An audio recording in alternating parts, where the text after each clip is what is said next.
Yapping Fever. Hello, welcome to Yapping Fever, the podcast about all things 20s, careers, dreams, chaos, growth, and the realness of adulting. I'm your host, Tamara, and let's get into today's yap. Hi, guys. Hi, I am so excited for today's yap. It's going to be a great one. If you have been following the podcast for a while, if you know me in real life, you'll know that it's time. The time has arrived, and I am off to Europe. I am so excited. I'm going on a Europe trip with my girls for our Euro summer, and I leave in 3 days, including today. It's Friday. I leave Monday. The time this is released, I only have a day left until I'm on a flight. I think my journey from door to door is 32 hours. So it's going to be a big travel day. I'm not really sure if I'm psyched for that, but I am absolutely psyched for the whole trip. I'm gone for pretty much 8 weeks, like a full 2 months. It is like 8 working weeks. I leave on a Monday and I come back like at midnight on a Friday night. So yeah, it's a long trip and I'm so excited. I had my last day at work yesterday and I was like, I won't be back here for 2 months. How exciting, how amazing. See you guys, I'm out. And I feel like it's finally becoming real. I feel like I've been packing for kind of like 2-3 weeks. But now that like work is over and I literally have this weekend and then I'm on a flight, it's hit me in the face that I'm actually going. And it's such a cool thing. Like I'm so excited. Not everyone gets to go to Europe. Not everyone decides to like travel, and it's something I've wanted to do for a long time. So I'm excited that the time's finally here. For people who want a bit of lore about it, I have wanted to do a Euro summer since I was like 16 to 18. I think like the seed was planted when I was 16. In high school, I had a friend and I was like, oh my God, it'd be so cool if we went to Europe together. And I always wanted to go to like Greece and like summery places in Europe. And then when I was in year 12, so like 17, 18, it became a bit more like, oh, let's do this. Let's actually do this. Let's like not just have this as a pipe dream. And the plan was to go kind of for a Euro summer. I had a friend in high school at the time and it was like talked about that we could go. And then I remember being like, I didn't really want to go in winter. And she was kind of just wanted to go after school. And I was like, oh, like, I don't know. Like, I really want to go in summer. Like, I want to do like summer destinations. And anyway, it ended up that like we didn't go. I actually did go to Europe. I went in winter at the end of year 12. I was like, yes, I'm out of here. And I went and it was such a blast. It was so much fun. And then I'm kind of glad I didn't go with that girl because we're not friends anymore. But like, yeah, so we went like our separate ways and like she didn't go to Europe with me. I went to Europe by myself. And even though I went to Europe in winter, it was still like I want to do a Euro summer. And then my best friend, Ashley, and me in uni were like, let's do Europe. Like it would be so much fun. And I remember graduating university and talking to her and being like, are we going to do this? Like, are we going to go to Europe? And it was like it talked about during our uni years because of like COVID and stuff. Like we were like, let's travel. Like after COVID, everyone wanted to travel. And I remember we were at a friend's birthday and I was like to her, like I kind of needed an answer. Like if we were going to do it, we need to plan. And I was like to her, I was like, are we doing Europe at the end of this year? Or like, it wasn't the end of the year, but you know, like around like Euro summer, like, is it something we're going to do? And I remember she told me being like, no, like, I just don't think the time's right. I'm going to have to do like an extra 6 months of uni. And then I think like I'll probably just want to get a job. And I remember being gutted. I was really sad. Like I remember being pretty upset that like we kind of talked about it and then it couldn't happen. And they say things happen for a reason. And I truly believe that not going happened for a reason. Like I think like we were meant to wait. Also like it was always just going to be us two. And now 2 years later, it's us two, plus our other best friend, Sarah, is coming. And I feel like we were a trio then, but like we just knew back then Sarah like was like, I just can't go. So she wasn't really like in the picture. And I'm so glad we've waited. I'm so glad that now we're going as a trio and that's amazing. Like I think it's going to make it so much better than it's the three of us, that like we can all go together. It's like perfect timing for all of us in our lives. And I'm so pumped, and I'm really glad that like we held off and like I didn't go by myself. We didn't go together. We just waited. Also worked out great because like I didn't go to Europe, and then like at the end of the year I ended up meeting my current boyfriend. So I think like some things are just supposed to be, and this was supposed to be. Like we were supposed to wait. Like it's been 5-6 years in the making, and now the time is here, and I'm gonna go on my Euro summer with my 2 best friends, and I could not be more excited. And I just feel like the universe has aligned, and it's all meant to be. So I'm so hyped, if you cannot tell, and it's gonna be incredible. And because I've been planning this, like we booked our flights in like January. I've been planning this for months. It is August. As you can tell, like it's also kind of been a plan of mine since like 18. Like I knew where I wanted to go, and now like I got to book it and I got to organize it. So this episode, we're gonna talk about it. We're going to get into Euro summers, and I'm going to give you my Euro summer prep guide. It's going to be an episode about your essential must-haves, the way I've booked my trip, reminders about things that like you've got to remember when you're first booking trips, and just like everything that I've learned along this booking process. I think this might be like a 2-parter. Like I think I might do like this episode, like this is how I went about it. This is how I think you should go about it. And then when I come back from my trip, I feel like I might be like, so this worked, this didn't. Because like that's bound to happen. There's bound to be things that like, oh, that worked for us, that didn't work for us. But I'm so excited. So let's get in to the trip. Let's get into how I decided to go about my Europe trip planning. So step 1 of working out your Euro summer prep guide is to pick and choose your destinations. When you want to go to Europe, you'll be overwhelmed with where you can go and how many places you can get to. The one great thing about Europe is that like everything's kind of close. Like you can drive 3 hours and then you're in a brand new country. But I do think that it can be a lot. And I think that when you're trying to plan holidays, sometimes you can be like, I have to go everywhere, especially when you're planning from Australia. Like you know how expensive it is to get over to Europe. You know that not only is it like pricey in flights, it takes a long time. Like I said, my journey is going to be 32 hours to get to my first destination.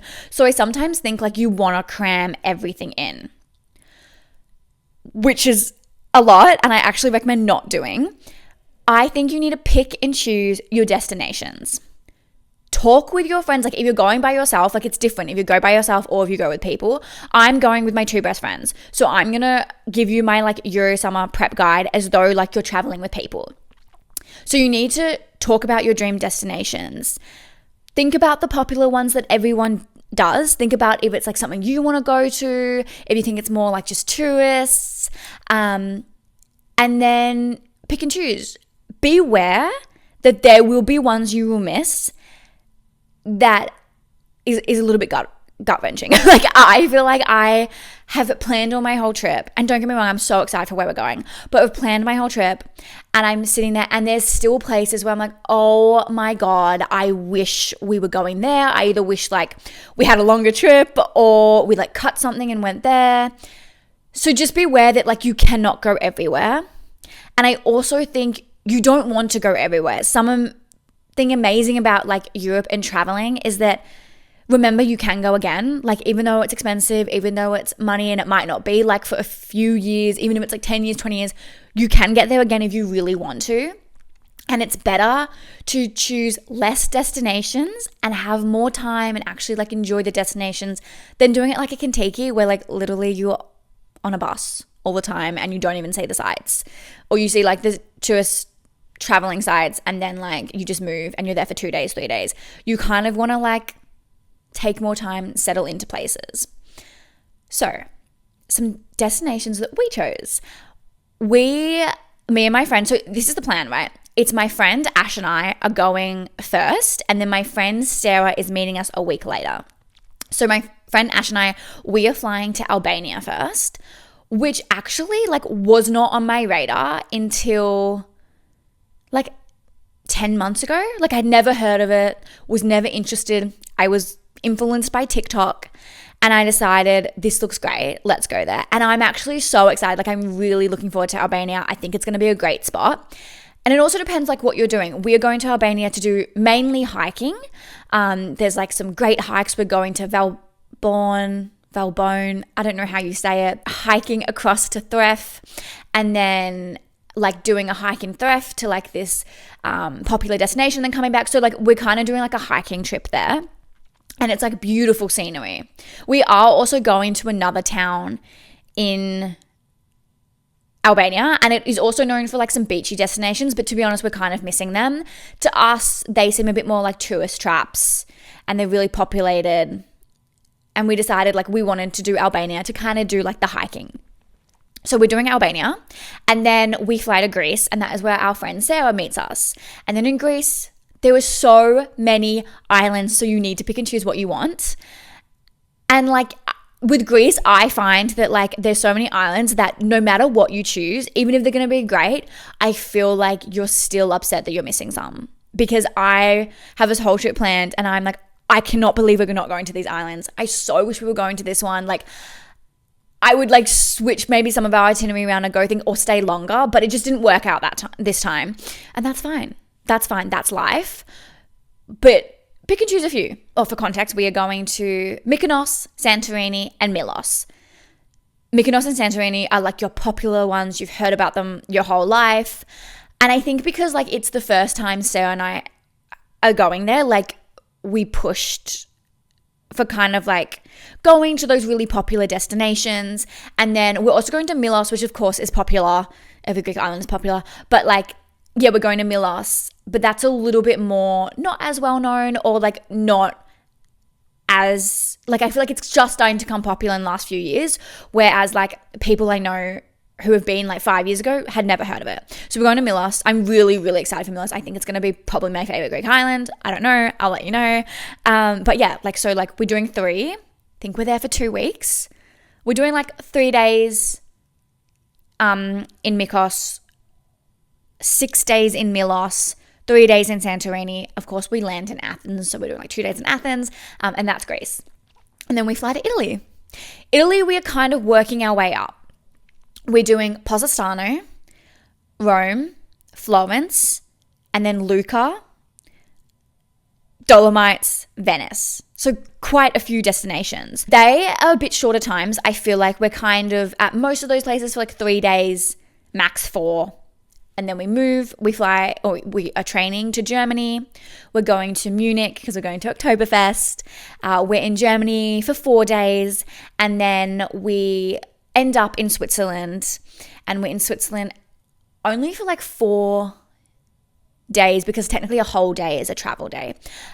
Yeah. And then we fly home. So that's our itinerary.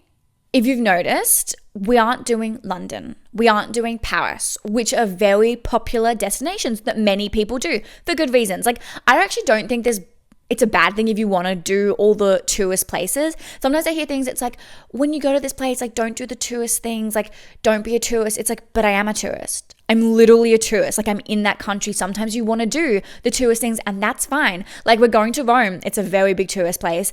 We are doing a Colosseum tour. We are doing a Vatican tour because like we're tourists and we want to know that information and we want to do the tours. And I think like that's important. I think it's okay to be the tourist.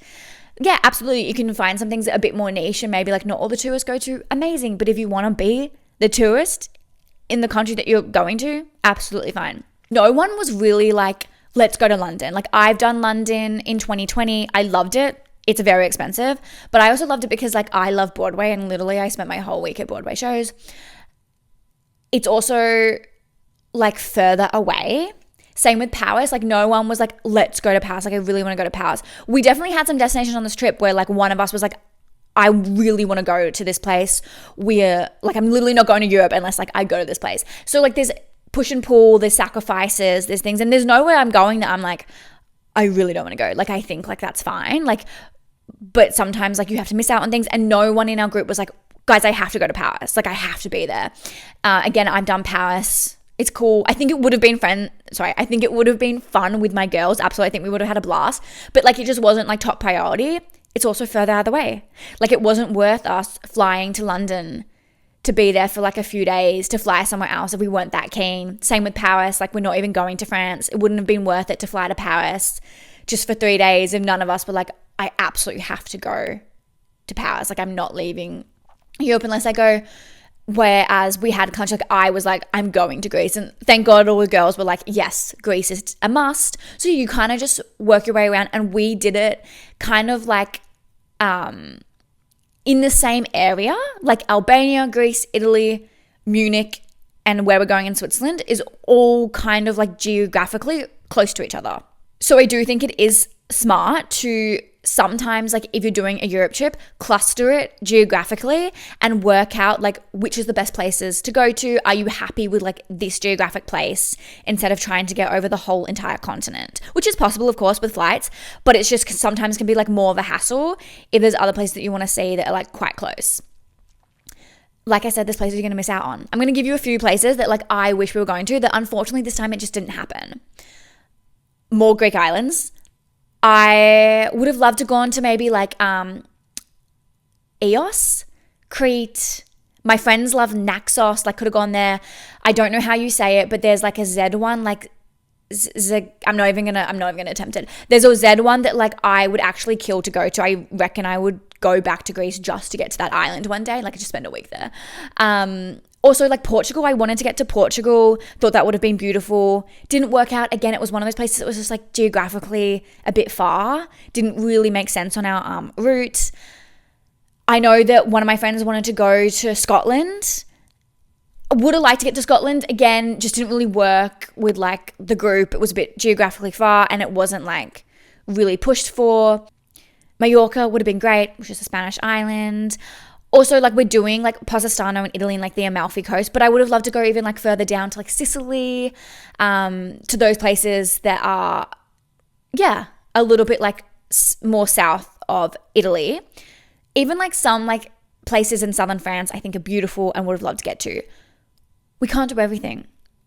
We only have 2 months, which is still a long time, and we just can't get there. And I think sometimes like even though it's sad and you're like, oh no, like missing out on places, I also think that's kind of nice. Like it is nice to know that like there's still more places that I would want to go to. It means that next time when I go to Europe, I can, choose the places that I didn't get to go to and make time to go to that other Greek island I really wanted to, go to Portugal and do some different destinations. And on this trip, I might find a place that I'm like, I'm absolutely 110% coming back here. Like it could become like a favorite destination. I also think that sometimes like expectations, you build things up in your mind. Like I kind of have the things that like I think will be my favorite, but you don't know. Some things that like my friends pushed for and like I was like, oh yeah, like I could miss it, but like if you're gonna go, like we'll go. That might be my favorite place. That might be the place where I'm like, oh my God, like I was expecting this not to be the best and it's turned out to be incredible. It's turned out to be amazing. I love it and I want to come back. I think when you go with friends, it's nice because you have like different opinions. You have different places you want to go to. You kind of maybe do a different path than like you were expecting. And it's just awesome. It's just awesome that like you can travel and find new places and still there will be places that it's like, I love or I want to come back to, or it was cool, but like I've done it, don't need to go back to it, or like there's still more places that like you can find and one day hopefully get to. Step 2 on your Euro summer prep guide is to work out how you're booking your destinations. So I talked about all the destinations I'm going to, and these are all pre-planned. We have decided exactly where we're going. Why some people book a trip, like book flights, book their countries, and then like, we'll work it out when we're over there. And that's absolutely fine. You just have to work out what you'd prefer, what's going to work for you and the group. And we decided like we had the destination we wanted to go to. Me and my friend Ashley booked flights to Albania. So we're like, we're definitely going to Albania. And then as a group, we were like, we're absolutely doing Greece. We're absolutely doing Italy. I remember my friend was like, Oktoberfest would be so fun. So like, great, let's do that. And then I was like, let's do Switzerland. Or like, I think we were all a bit like, let's do Switzerland. So we knew the countries we were going to. We didn't have 110% exactly the like places in the country from the start, but it didn't take long for us to realize what places in those countries we definitely want to go to and started planning our trip. We have decided to pre-book all our accommodation. So every place that we are going to is booked for and all ready for us. We have a whole itinerary and there's no room for changes. That is how we decide to do it. And in a way, I think it's really smart. I think it's great. I think it's great that like I don't have to get over to Europe and then work out where the fuck am I going? And have to stress about that or worry. Like, it's like, oh, I know where I'm going. I know what's happening. And I think that's good. I also think that it saves us money. I think booking accommodation last minute can be really expensive. Things can book out. You can be forking out more money. We have decided not only to like book everything, but every accommodation besides Albania, because it just doesn't work that way, is prepaid for. So we don't have to pay for our accommodation over there at all, which I think is great, because if you haven't noticed, the euro dollar to the Australian dollar is so different. And I think like 1 Australian dollar is 55 euro cents. So it's so expensive. So I didn't want to go to Europe and be having to buy things like food, souvenirs, activities, and then also be forking out our accommodation, because accommodation is expensive. It's one of the most expensive things about a whole entire trip. We wanted that planned for and paid for, that like we didn't have to worry about it. We can just rock up to the accommodation. It's all paid for. And then we can spend our money doing other things instead of like having to like empty our banks more when we're over there. A negative about this, like pre-booking everything, pre-paying for everything, is if we love a place, we can't stay longer there. Like we can't squeeze in an extra destination. We can't really extend a destination because we have to be somewhere else. And like by the time we get there, it will be too late to like cancel and get money back. So we do have to like pick up and move on our itinerary. We kind of ballparked our itinerary. We were like, we knew our countries, and then we were like, cool, I think for this place we need about 3 days. We need about 4 days. Nothing really changed. The only thing that was changed was for Ashley and me, we're going to Albania, and we realized that we have a little bit less time because like the flight, I don't know why, for some reason we like leave on a Monday and we thought we were landing on a Monday, but we land on a Tuesday. So we were like, we have 5 days, I think, in the country of Albania rather than 6 or 7. So we had to cut a place. We cut a town, and we're going straight to like this other town that we thought was more important for us to see. And then in Italy, we wanted to do Cinque Terre, but it was just too quick a turnaround. The time we'd get there, I think we had like 2 nights, but we wouldn't get there till like 4 p.m. We then had like 1 full day, and then we'd have to leave the next day. And it just wasn't worth it. It's a bit of a hard destination to get to on public transport. And we were like, it's not really worth us like going there, especially when we were doing Positano. They're kind of similar. People like either say you want to do both or you pick and choose. We decided that we could cut that, and instead we're staying an extra day in Lucca. If we really want to do a day trip, we could do a day trip. So, and we also planned our trip, and then we were like, actually, we want to add in Lucca, which is, if you don't know, it's near Florence, really close to the Leaning Tower of Pisa. It's just a little bit more rural, and it's in Tuscany. So we decided that was something we wanted to add on. That was the only thing we kind of like extended our trip. We were going to come back like, I think October like 5th, and then we extended it now and come back like, we land like October 9th. So that's exciting.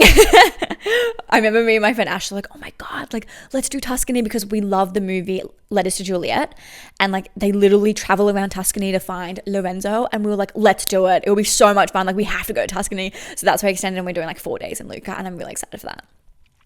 Yeah, so like everything was pretty much pre-planned. And then it was just about finding accommodation that worked in those dates, which again is a little bit tricky because we were like, oh, we have to move. What accommodation we get?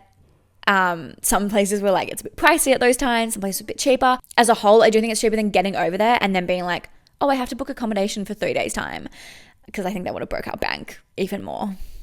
When you are booking accommodation and deciding what places you want to go to, you have to work out how to book them. There's so many different websites, and I would recommend looking at all the different websites, because sometimes they have the exact same hotel or the exact same Airbnb on a different site for cheaper.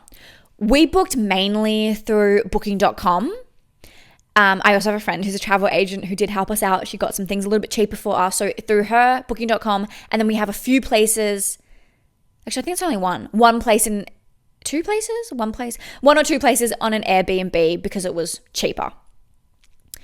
So make sure you like check things. Sometimes booking.com will have the same thing on stays for a cheaper price. It will have the same thing on Expedia for the same price.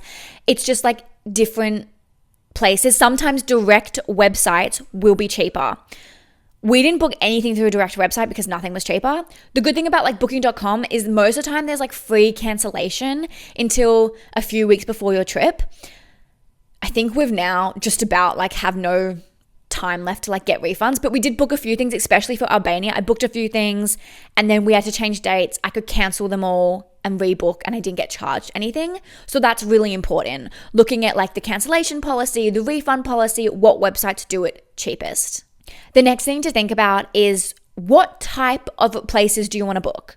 Are you a person who is like, I'm not going unless I am in a 5-star hotel? Are you the type of person who's like, I just need a bed? Do you want to do the hostel, like backpacking trip? Do you want to do hotels? Do you want to do Airbnbs? Work out what's going to suit you and your group. We're a trio, so Airbnbs all the time wasn't the best option because like there's not enough of us for it to be worth the money. I feel like Airbnbs work great when you have a group of 5-6 people because like the cost is cheaper. It worked in Rome. We're staying in Airbnb in Rome because of the fact that like it's a smaller place. It's kind of like an apartment and it literally was for 3 people. Hostels as well is something that I feel like most people go for. Like, let's stay in hostels. It'll be great, be fun, it'll be cheap. I have found through this booking process, hostels are so expensive, guys. It is cheaper for me and my girls to get a hotel room. And there's a few reasons for that. One of them I think is like, we didn't really want to have to share rooms with strangers. We're doing like 2 hostels and I think we have private rooms for all of them because we were like, oh, we're just over that like lifestyle of having to be in a room with a bunch of strangers, especially like dorm rooms. Like, I mean, like the dorm rooms were like 12 people and I was like, I don't want to be in a mixed dorm room with 12 people. It sounds chaotic. Another thing was like, you have to pay extra for like lockers to like keep your stuff safe. Yeah, there was like a few things like that where like when you weighed up the price between like a hotel room and a hostel, hotel was either the same price or even cheaper. The other thing was hostels, like they've become a vibe. They've become so popular and people now like want to stay in hostels for like meeting new friends, for like the activities they do, for the lifestyle that they bring. And that's great. That's fantastic if that's what you want, especially if you're like a solo traveler. It can be such a smart thing to stay at a hostel so you can meet new people. But like I've already got my girls there and like don't get me wrong, it's a Euro trip. I'm sure I'll meet people, but I'm like, I'm really not over there to meet new people. I'm over there to have a trip with my friends and we kind of wanted the cheaper options. We were also happy with like hotel rooms to get like a double bed, a single bed, 2 of us share a bed, 1 person gets a single bed. So it depends like that. Like if you want like own single bed, like we definitely have a few hotel rooms where like we're in the same room and it's just the 3 of us in the room. Some people, of course, like would be like, oh, if I'm in the same room, like I'd rather get a hostel or like I want to have my own private room. We don't have any, I don't have one private room, I don't think. Like I think we're all like crammed in, except like the Airbnb, like we're all crammed in to the same room. We're probably sharing beds and that just worked fine for us. So work out what's going to work for you and your group. Yeah, we were happy with the hotel. So we're doing a hotel lifestyle. It is not 5 stars. We weren't about that life, but we were about like hotels for like safety, security, a little bit cheaper, and like can just be the 3 of us in the rooms. One thing I will also flag to remember is that check-in and check-out times are super important. With like Airbnbs, be aware that like you cannot check in to 3 p.m. Hotels normally the same, like 2 or 3, but they'll hold your bags. So like you can like drop them off and then you can like go do something and they'll look after your luggage. And Airbnb doesn't work that way. Like if you rock up early, you have to like hold your bags. You can't just like walk into an Airbnb because the way they work. So I would just recommend like keeping that in mind. We're going from a place and we're going from like an Airbnb to another Airbnb and we're like, oh my God, we can't check into 3 p.m. So what do we do with our bags? We kind of have booked a tour so that we can do something during the day and the time we get to the next Airbnb, we can just check straight in because they won't be able to store our luggage for us. And we don't want to walk around the new town holding 25 kilos on my back. Step 3 is working out your travel days. Travel days are so important when you're doing a big trip, and I sometimes think they're a little bit forgotten about. We said like everything is kind of like geographically like located to each other for our Euro trip. It does not mean they are close, guys. It does not mean that everything is next door. Just because I'm not going to London that requires an extra flight doesn't mean it's easy to get around. And sometimes when you're booking things, you don't think about how long it would take to destinations, what's the best way, what's the cheapest way. Sometimes like the best, easiest way is way too expensive and you're going to have to take the long route. So think about your travel days. Think about how long it's going to take to destinations. You need to factor them in. Some days are literally like we are traveling the whole day and we would not do anything else. And it was a little bit thought about, but I don't think it was fully thought about. Like maybe if we fully thought about it, we would have added in an extra, 4 days on our trip so that like we could have those travel days. So we're going to start from the start of your travel days. Your first travel day is your flight to Europe. Me and my friends were talking about this trip, and I don't know when it kind of like became like an actual talk rather than just like, yeah, let's go to Europe. I think it was maybe at the end of last year, maybe like a November, December discussion. We were like, let's actually do this. Like if we really want to go to Europe, next year seems like the year where we'll line up for all of us to go. We all have enough money to scrape by. We all have enough time in like our personal lives, in our careers, to take time out of our life to do this trip.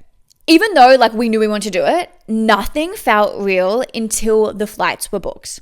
Because when you book flights to Europe, it's not easy. Like it's not a flight that you're going to want to cancel. It's not a flight that you're going to want to change. It's a flight where like for us, we had to like search Google Flights. What's the cheapest flights? What's the best airlines to go on? And I feel like we're flying Qatar because we got a deal. So it worked out being like the cheapest. But like if you wanted to cancel a Qatar flight, or like most airlines these days, it's never like, here's all your money back. It's like, here's a credit. And I don't know about you, but I don't have many places in the world where like a credit for $2,500, $3,000 is going to be helpful unless it's another Euro trip. Like also like Qatar isn't like Qantas where like it's a Australian airline, or Jetstar where like you can kind of sub in to like fly to like Asian countries. It's a bit more complicated. Like once you book it through, like if you're going through Emirates, if you're going through Qatar, if you're going through Turkish Airways, if you're going through British Airways, it's kind of like those big destinations. It's where you can kind of use your money. So like it was all like fun and games. And then I remember booking the flights. I booked the flights for me and Ashley. My friend Sarah booked her own because she wasn't coming to Albania. And once that was booked, it was like, oh my God, we're doing this. Like we are going. Like there's kind of no backing out. Like we could maybe like change your flights, to like change the days. But it wasn't like we would ever want to like cancel fully, because that's hard. That's complicated. That's too much effort. So the flights were booked. We were really lucky. We got a Qatar sale.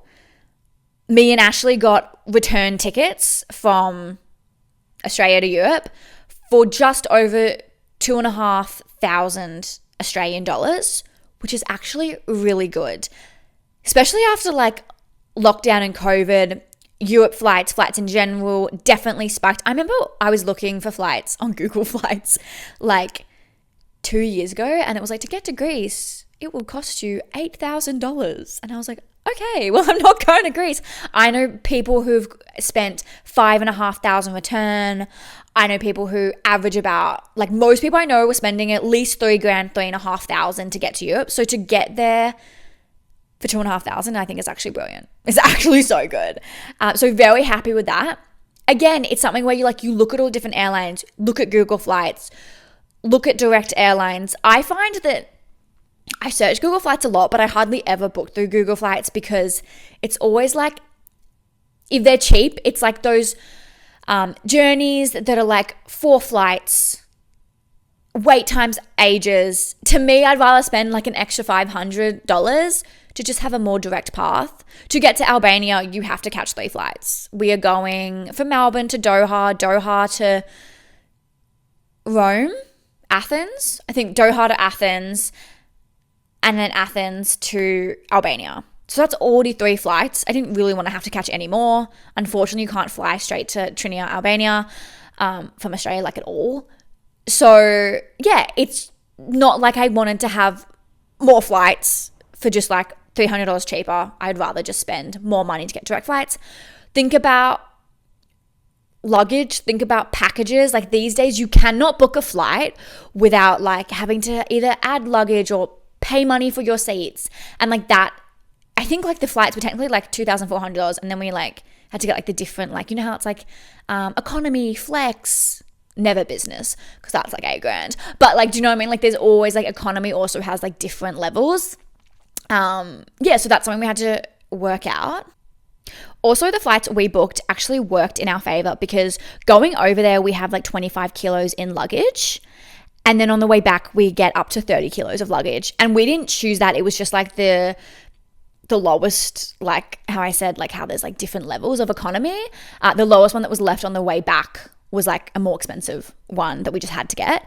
But I think that works in our favor. I think it's a lot better because we're probably going to want to shop. It's better that we like don't have to worry about the luggage. Be mindful as well though that there's like the flights like in between countries normally isn't as much as like the flight from Australia to Europe, because it's smaller flights. So we are catching a few flights. Like, me and Ashley are going from Albania to Greece, and then we're doing Greece to Italy as like a group, and they're the only 2 like internal flights that we're doing, but that cuts off at 23 kilos. So just keep it in mind that sometimes like you don't want too much. Also, like, we're not planning to have even 23 kilos going over to Europe, but it's just like important to think about if you buy something. We leave from Greece to Italy 3 weeks into our trip, so we need to make sure that in Greece we're not like buying heaps. My plan is to go over hopefully with about 17 kilos. Hopefully, guys. I'm still packing. I'm actually more worried not about the weight, about how much room I have in my bag, to be honest. And then additionally, you also have to you have to pay for your seats these days. I think I had to spend like $80 per flight to pick a seat. Not everyone wants to pick a seat. I want to pick a seat. My first flight is 13 and a half hours. I want to choose where I sit. And I chose a window. And I have no regrets. And I think I'm window one way and then the aisle the other way, to like tag team with Ash, because she's also a window girl. But yeah, like, think about where you're sitting. It's important. I would spend the money, especially like if you book with friends. And on the way back, like, me and Ash booked our seats, but then Sarah was coming, so then Sarah could like book with us. So we were all like kind of together. So yeah, that's something to think about. The next thing after flights is, like I said, like those internal travel days. How are you going to get from destination to destination? Most of the time, besides Greece, because it's ferries, which also like was something we didn't cater about. We have to get from Mykonos to Milos. There's one ferry and that's it. And it is at like 5 p.m. in the afternoon, which is honestly a bit of a shit time. And like, it's a little bit annoying that like we can't have another one that's like, it doesn't have to be like early morning, but like a midday so we can check in at time. You know what? If we miss that ferry, we're stuffed. Like, that ferry, like, please just give me good weather for that ferry. Please give me good weather for that ferry, because like, I don't want to miss the accommodation that night. I also know that like that ferry that we're catching is like a speedy one, which means like you're more prone to get seasickness. I'm a girl who might get seasickness. I'm very scared. Yeah, so just like, there's some things that you don't think about. We did the ferry option. You can fly between islands. I kind of wish we were flying. Maybe not to all of them, but to some of them, I think I would have liked it. I understand maybe it's a bit more of a hassle. But like, I looked up prices the other week. It's not that much difference. Like an extra like €20 to fly, which might have been nice, a bit more reliant. However, it just didn't work for us that time. So just think about like the ferries, think about trains, think about buses. We're getting to some places and like, yeah, we have to catch a train and a bus. We can't miss like those trains and buses. They're pre-booked. We also have accommodation booked that night. You know how I said like we're on like kind of like a strict schedule? We were booking some like trains. And it was like, that thing was like, do we want to spend an extra like €20 to get the flexi ticket? And I remember I talked to my girls and I was like, to be honest with you, if we miss this train, we're fucked. Like, the next train doesn't leave until like the next day or until too late that we've missed check-in time. We are on such a strict time schedule that we have to get to like our trains, our buses, our planes early so that we don't miss them. Because if we miss them, money is like poured down the drain. I was like, I don't think we need the flexi tickets. Watch me come back on this podcast. I'm like, guys, we should have got the flexi tickets. But like, I don't think we need it because if we miss it, we're fucked and we're going to have to buy a new ticket anyway. Like, it's going to fuck up our whole entire plans. So keep that in mind. The other thing is like, we are going from Venice to Munich. It's like a 7-hour train ride. We are going from the longest train ride we have. We are going from Munich to Switzerland. That is something that we didn't think about. And we booked our accommodation and then we did travel days. And I reckon if we were to go back, I probably would have changed our train from the Munich to Switzerland to do an overnight train. The overnight train's like, we could have done a train trip that was like 8.5 hours, a little bit cheaper, less changeovers. And yes, that sounds long because I think we're doing like 6.5 hours, maybe 7 hours. But like, if it's at nighttime, it doesn't really matter. Like, you could have like slept. The reason we want to do like the quicker train is because like we have a place to get to. We're cutting out a day. We might as well try and sightsee. But I think like, yeah, going back, like maybe I would have been like, oh, this is the train because we can catch an 8.5 hour train. And then like, we only have one changeover. We can do it overnight. You could leave at 9 p.m. Get there at like, I don't know, 7 in the morning or something and just put our bags in and then like sightsee or like book accommodation there and like check straight in. I don't know. I just think like I would have maybe some places I would have thought a little bit more about overnight trains or how long traveling will take to factor in an extra day because in like Switzerland we have 4 days and that's it. And it's pretty tight. We're moving twice in Switzerland. We're like 2 days one place and then we're moving not far, like down the road, but we still have to move again 2 days later to then fly out. So I just think like I would have probably been a bit more like, let's do it overnight rather than during the day. So it's really important to factor in your travel days and think about things like that. Think about how you're getting from destination to destination. Because originally we were going to fly from Munich to Switzerland. Because we're like, oh, easy, it's a flight. But we worked out the time you get to the airport, the time you have to be there to check in, the time the flight is, the time you get out, you have to catch another train, like how expensive it is, you might as well catch the train. So like think about how to get to destinations, think about flying. I maybe would have also like booked a few flights. One of our ferries, we go from Athens to Mykonos. And Athens is a major hub. Maybe I would have like actually flown from Athens to Mykonos. And then that would have cut out a ferry because the ferries are good if the weather's good, but I've heard they can be a little bit unreliable. So we're just going to have to see. We're just going to have to see what happens. We're also planning to hire cars. So we have to think about how that's going to work and how we can do that and like where to pick up the car, where to drop the car back from, which places we want to drive and which places we're like, we absolutely can't. Like we have to pick up a hire car, drive it for like 4 days in like one area, drop the hire car back, catch like public transport to a new destination, and then in that destination we have to hire a new car, which is like a little bit annoying, but like the roads are like too hard or too dangerous for us to drive the 5 hours in the same car. So yeah, I just think about like how you're getting to places, how you're traveling. Traveling days are a big part of a Europe trip, and I do think sometimes they are forgotten about. And they're really important, and they're going to make or break your whole trip, so just factor it in. Step 4 on your Euro summer prep guide is packing. Packing clothes, packing your essentials, it is actually such a big part of your trip. If for like me, you're going for 2 months, it's a lot. 2 months is a long time. You have to work out what you need, what you don't need. I would recommend not packing last minute. When I pack last minute, I definitely overpack. And the one thing I will try and advocate is pack light, pack as light as you can. My dad would argue, he's like, you're not packing light enough.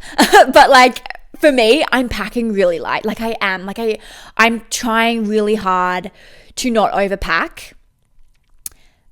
I would recommend getting the essentials, getting basic clothes that go with everything. Pretty much every bottoms I have goes with every top I have so that I can mix and match things, so that I don't need heaps of outfits. I don't think I have like pretty much any outfit that doesn't go with something because it doesn't work. Like I don't have a room to have cute things that just like I can't wear with anything or only works with one pair of pants. Cut down what you can. My boyfriend again would be like, you unpacking way too much. Like, you're not cutting down enough. But I have packed basics. I have like neutral colors of like blacks, whites. I don't even think I have browns, to be honest. Black, white. And then I've got like a pop of color here and there. I have like a blue top or like blue singlets that I know will go with any of my black, white pants. I have skirts, which are black and white, which like I can wear with any top. Yeah, so just think about like packing basics and things that can mix and match so you don't have to overpack. I have, I think, like 2 pairs of shorts. That's it. And then I have a long pair of white linen pants and I have 2 maxi skirts. And then I have a few dresses. That's like all my bottoms. And then I have t-shirts. I have a bit more. I feel like singlets are so light. So I probably have about like 8 singlets and then 4 like tops to cover my shoulders. I'm a pale girl. I don't want to burn. There were some situations where I want to cover my shoulders. Also like some cultural situations where you need to have like your knees covered and your shoulders covered. So yeah, like there are things that you'll need more of. I'm also doing a hiking trip. So I need to have some sport wear. I have, I think, like 2 pairs of shorts for hiking, 2 tops for hiking. I also have a long pair of hiking like leggings because of the climates I'm going to. You need to think about that. If you're just going to Greece in summer, perfect. Do not pack any winter clothes. Unfortunately, I'm ending up in Switzerland in October and sometimes it can be like 13 degrees. Some place we want to go to might have snow on the top of it. So like we need to cater in the fact that it will be colder there. So the majority stuff that I'm bringing is definitely for the warmer climate, but I am bringing a few items that will help me if it's cold. I'm bringing a puffer jacket for Switzerland. I think I'm wearing kind of like, not trackies, but like lounging clothes on the plane so that I can wear them in a colder climate if I need. The next thing, do not overpack your shoes. Do not overpack your shoes. But you do need shoes for every occasion. I have runners because I'm hiking in runners, so I need good sturdy shoes. I then have a pair of New Balances, which are my like everyday walking shoes when I have to do those tours and I'm going to walk like 20,000 steps. Amazing. I have Birks because Birks is something that I find comfy and I can walk around in, but they're like for the days but I don't have to like walk so much, or like for like Greece and like the summery places in Italy. And then I also have a pair of platform slides, which are my like nicer going out ones, which I can still walk really far in because they're like really comfy. But when I go out to dinner and when I want to look a bit cuter in my outfit, they're like a platform slide that will go with pretty much everything. They look good and it'll be nice. The other thing I would recommend is if you're like me and going with your girls and you have friends, you can mix and match clothes. Like I'm not bringing a white maxi skirt, but my best friend is. I'm bringing a white short skirt. So, and my best friend isn't. So we can like just swap. Like I've literally been to her and been like, what are you bringing? And she's like, I'm bringing this. I'm like, cool, I'm gonna bring that. I'll bring this. Let's just swap it around. Perfect. It will make your life so much easier. The things that will make it a little bit harder, I find, is like your toiletries. It's always that ebb and pull. Like, what do you need? What do you not need? What can I get over there? What's just smarter to bring from home? I'm bringing a lot from home. And like, maybe, yes, I could buy it over there, but I am always just worried. Like people are like, it's cheaper over there. But I'm like, but the euro isn't cheaper. So I think like it's kind of smarter to bring some of your toiletries from home. And if you need space in your bag, just dump them. Just leave them over there. However, for like my skincare, I'm bringing a basic routine, but like I am decantering what I can. Please note you can't decanter everything. My friend actually told me this, that like do not decanter sunscreen. It will like lose its SPF if you decanter sunscreen. But like I've looked into like my cleanser that I use and they said absolutely decanter it. I've looked into like my night moisturizer. They said you can decanter it. And I've like can decanter a few things so that instead of bringing big bottles, I'm bringing like your little mini travel bottles, which will make it lighter and easier.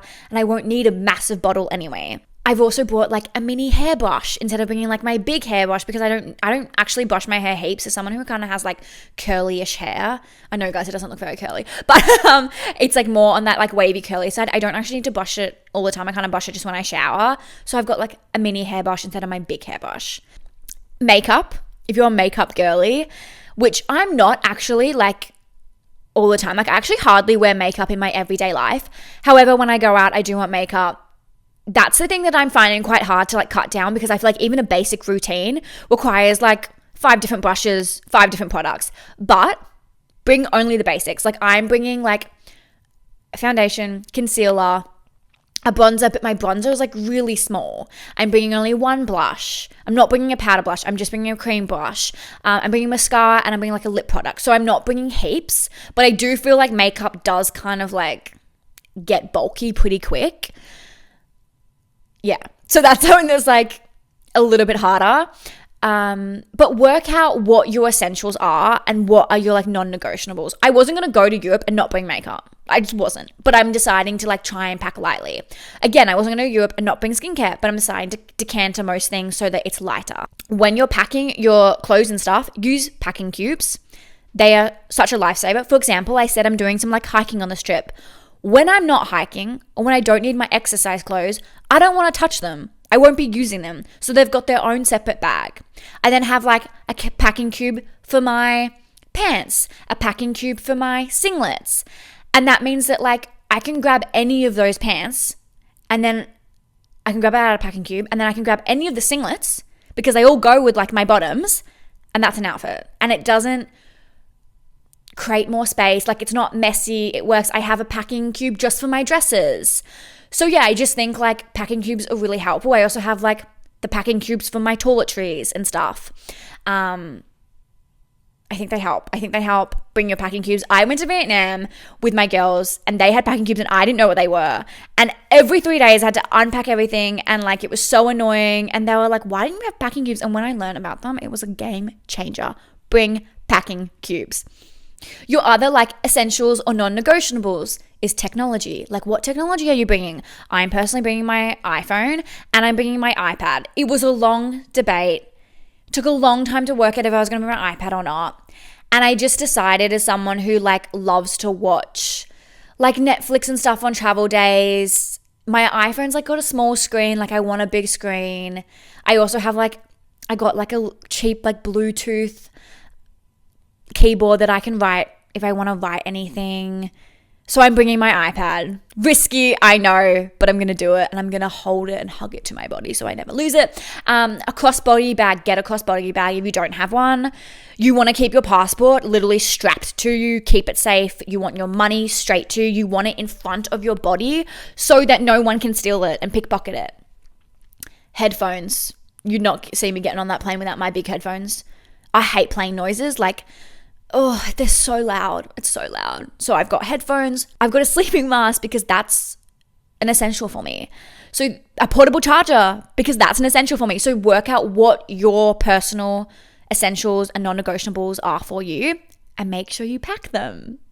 The one other thing I would work out when packing is, what bag are you taking? I'm going to Europe for 2 months. And every person is like, you should bring like a hiking pack so you can carry everything because the cobblestones suck. But then everyone's like, the hiking bags suck because they're too heavy and your back hurts. And it's just so complicated. So you know what I got?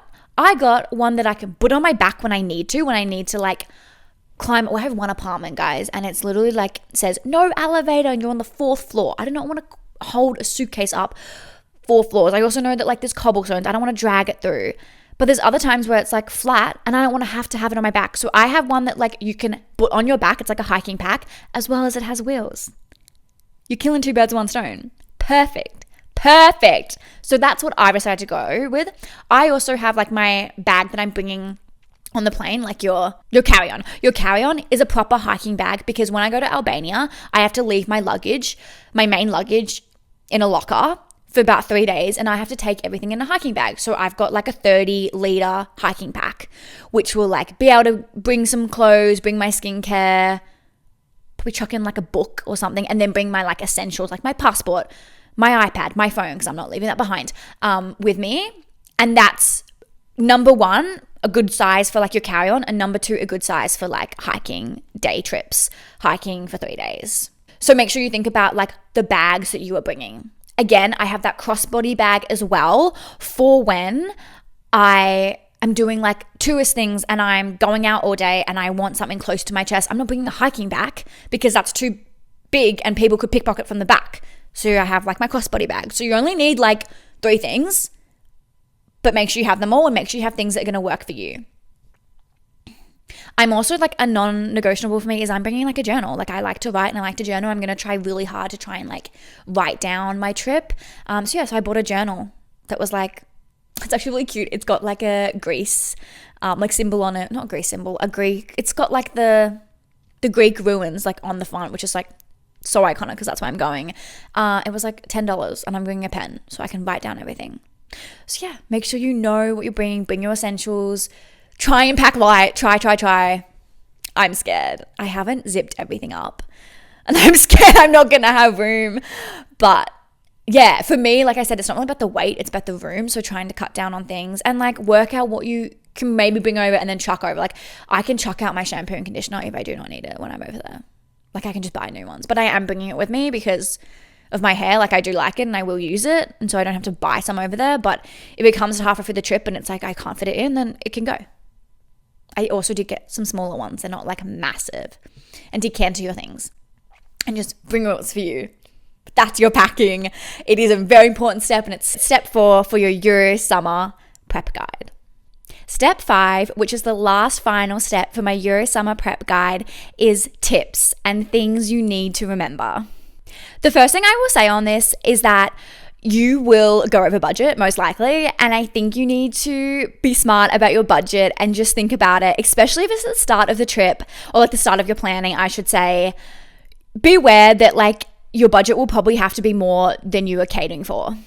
Originally, me and my girls were like, let's do Europe like accommodation for 4,000 to 5,000 Australian dollars. That's what we'd love to get it under.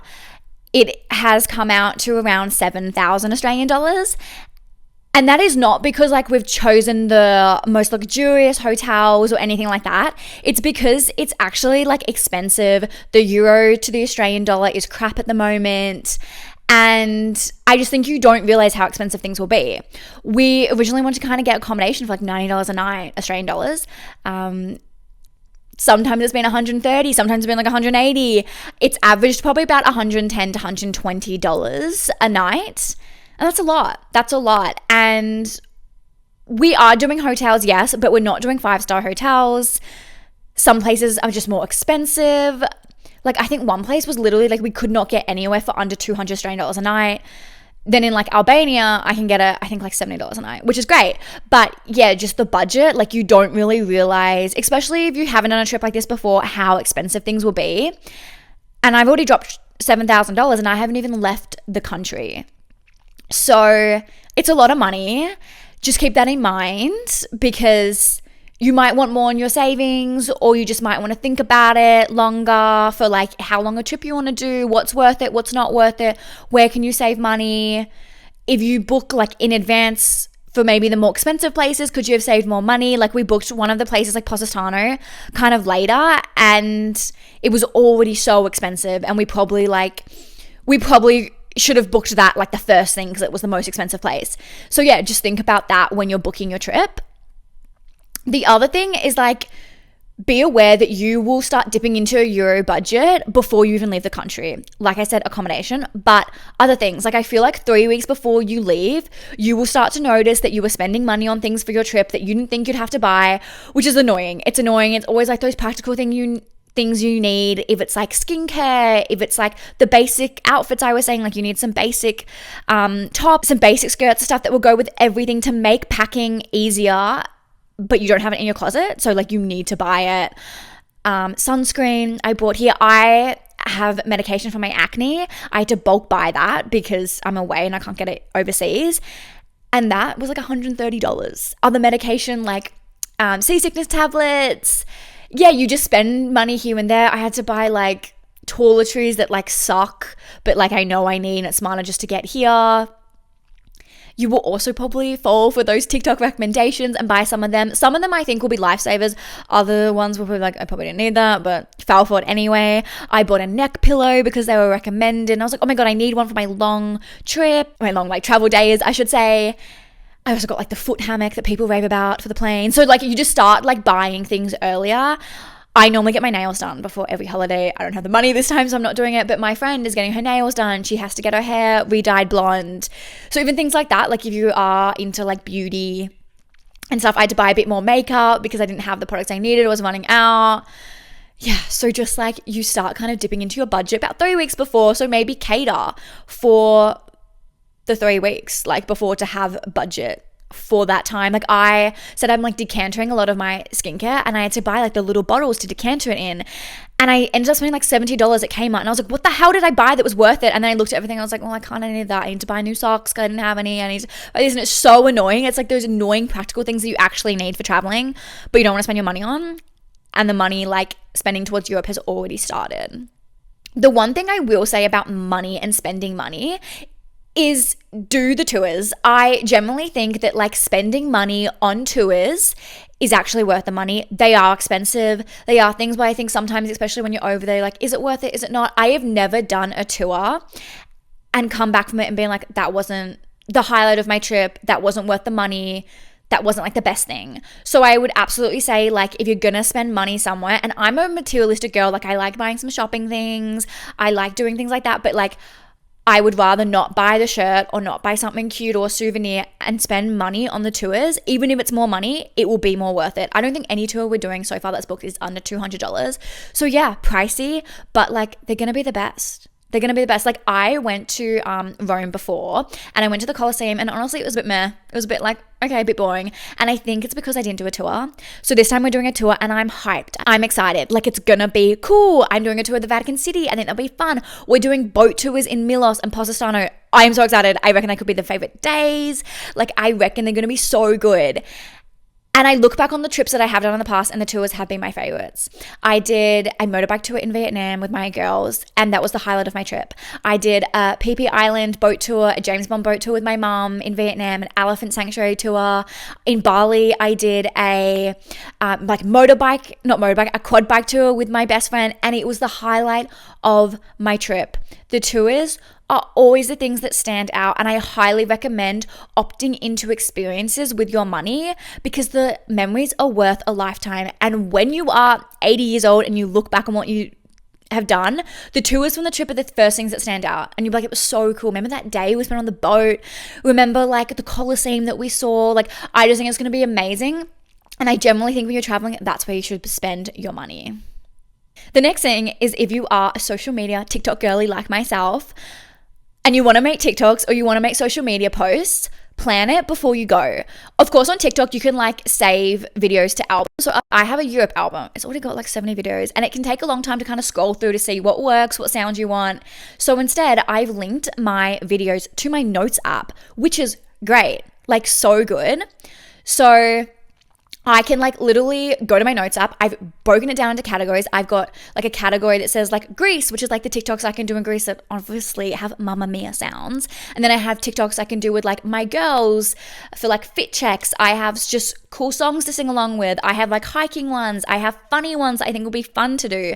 And then I've like linked the links. Instead of just putting a random link, I've like named the TikTok. I've either named it the song, I've named it the trend it's after, I've named it, I don't know, like fun TikTok with Ash. And then I can click on the link. It will take me straight to the app, show me the video, will give me the sound, and will give me an example video. And then bang, I can make the TikTok like that, so quick, rather than wasting time scrolling through being like, what TikTok can I make? So I recommend doing that. If you are TikTok girly, if you are like a social media person and you want to make things like that. I also have TikToks that like I have to come back to, like ones where like you have to show like lots of monuments, or are more about like the videos that you take and then editing. So like they're a little bit harder to make. Like they are also linked so that I can remember, oh my God, every time I go to a new place, I have to take videos for this TikTok so I can create it later. Again, with that, I have an Excel sheet that has all our accommodation booked and linked so that we know exactly where we're supposed to be on what day, exactly where we're staying, and it's easy to find.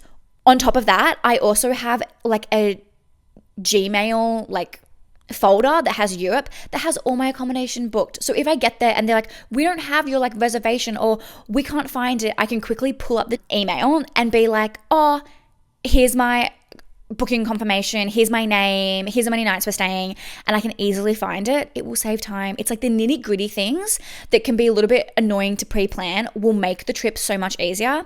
And finally, I have another Excel sheet that is for like what we want to do at the destinations. For example, in Florence, there's like a bookshop I want to go to that has a cinema in it.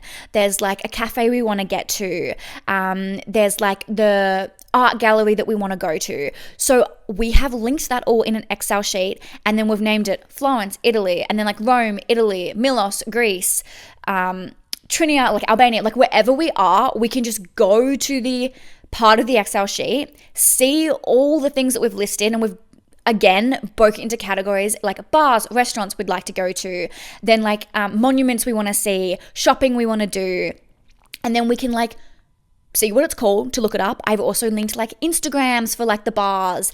I've linked websites for tours. I've then also written like reviews of like what people think, or like opening times, or like if it's closed on any day, or best time to go. Because sometimes you get to places with friends and you're like, guys, what do you want to do? Like, what's it to do here? And absolutely you'll find things to do. Like you'll go for a walk and you'll find something that's cool.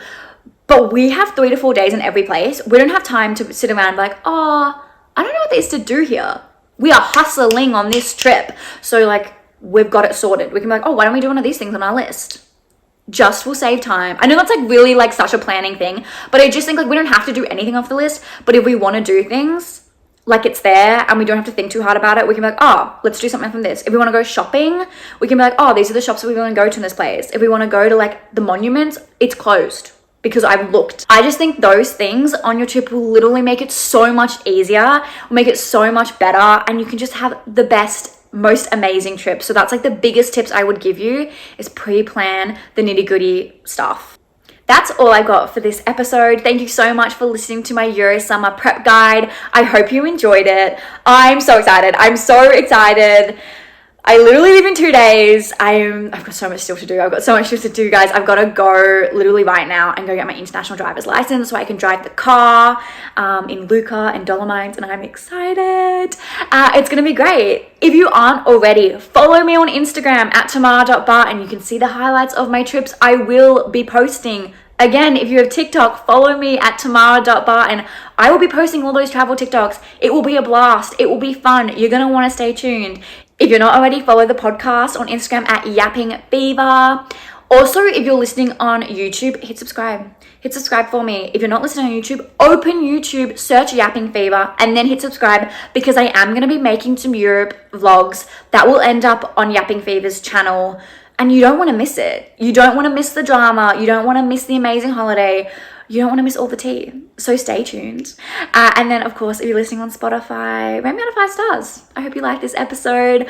I'm off to Europe. Woo! The day's finally here. Been planning since I was 18. Ashley, Sarah, let's go. Woo! Bye, guys.